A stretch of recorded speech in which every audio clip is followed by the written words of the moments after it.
शिक्षा मंत्री धर्मेंद्र प्रधान संसद पहुंचे। इस्तीफे के बाद जब वो संसद पहुंचते हैं तो वहां का नजारा कुछ और नजर आता है। वहां मौजूद तमाम बीजेपी के सांसद उनके लिए नारे लगाते हैं और उसी दौरान उन्हें पाग पहनाया जाता है। एनडीए के सांसद मकर द्वार पर धर्मेंद्र प्रधान के स्वागत के लिए जुटे हुए थे।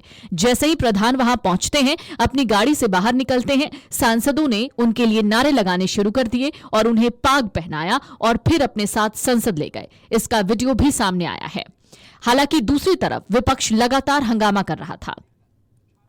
शिक्षा मंत्री के पद से इस्तीफा देने के बाद पहली बार संसद भवन पहुंचे धर्मेंद्र प्रधान का एनडीए सांसदों ने मकर द्वार पर जोरदार स्वागत किया। शिक्षा मंत्री के पद से इस्तीफा देने के बाद पहली बार धर्मेंद्र प्रधान संसद भवन पहुंचे तो उनके पहुंचते ही एनडीए सांसदों ने मकर द्वार पर उनका जोरदार स्वागत किया और उन्हें पाग यानी पगड़ी पहनाई। इसके बाद सभी सांसद पूरे सम्मान के साथ उन्हें सदन के भीतर ले गए। सूत्रों का कहना है कि स्वागत के जरिए सरकार ये साफ संदेश देना चाहती है कि धर्मेंद्र प्रधान का इस्तीफा उनकी अंतरात्मा की आवाज और स्वेच्छा से लिया गया फैसला था और पूरी सरकार और संगठन उनके इस कदम के साथ मजबूती से खड़ा है। एक्सपर्ट्स भी मानते हैं कि पार्टी इस तरह का स्वागत एक तरह से डैमेज कंट्रोल के लिए भी करती है ताकि उनकी छवि खराब ना हो। सरकार यह साबित करना चाहती है कि प्रधानमंत्री ने उनसे इस्तीफा मांगा नहीं, बल्कि उन्होंने देश और छात्रों के हित में खुद यह फैसला लिया, जैसा कि उन्होंने इस्तीफे के बाद बताया भी था।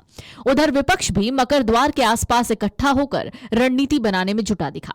वहीं जब धर्मेंद्र प्रधान ने शिक्षा मंत्री के रूप में इस्तीफा दिया था, तब गृह मंत्री अमित शाह, पीयूष गोयल, जेपी नड्डा, जितेंद्र सिंह, निर्मला सीतारमण, दिल्ली की सीएम रेखा गुप्ता समेत कई वरिष्ठ नेताओं ने उनके घर जाकर मुलाकात भी की थी। शिक्षा मंत्री धर्मेंद्र प्रधान के इस्तीफे और दिल्ली में पेपर लीक के खिलाफ चल रहा प्रदर्शन खत्म होने के बाद संसद की कार्यवाही सुचारू रूप से चलने की उम्मीद भी है। संसद का मॉनसून सत्र जारी है। सोमवार को पेपर लीक पर नकेल कसने के लिए सरकार पब्लिक एग्जामिनेशन अमेंडमेंट बिल 2026 संसद में पेश करने वाली है। इस बिल में पेपर लीक मामलों के लिए फास्ट ट्रैक कोर्ट बनाने की तैयारी है। इसके अलावा 2 महीने के भीतर ही जांच पूरी कर लेने की बात कही गई है। साथ ही पेपर लीक के आरोपियों के लिए कम से कम 5 और अधिकतम 10 साल की सजा का प्रावधान भी किया जा रहा है। वहीं संगठित अपराधियों के लिए कम से कम 7 साल की सजा और 10 करोड़ रुपए के जुर्माने का प्रस्ताव है। संसद का मॉनसून सत्र अभी तक हंगामे के नाम रहा है, लेकिन शिक्षा मंत्री धर्मेंद्र प्रधान के इस्तीफे के बाद संसद में कार्यवाही सुचारू रूप से चलने की उम्मीद भी जताई जा रही है। हालांकि संसद भवन के बाहर भी विपक्ष का हंगामा देखने को मिला है।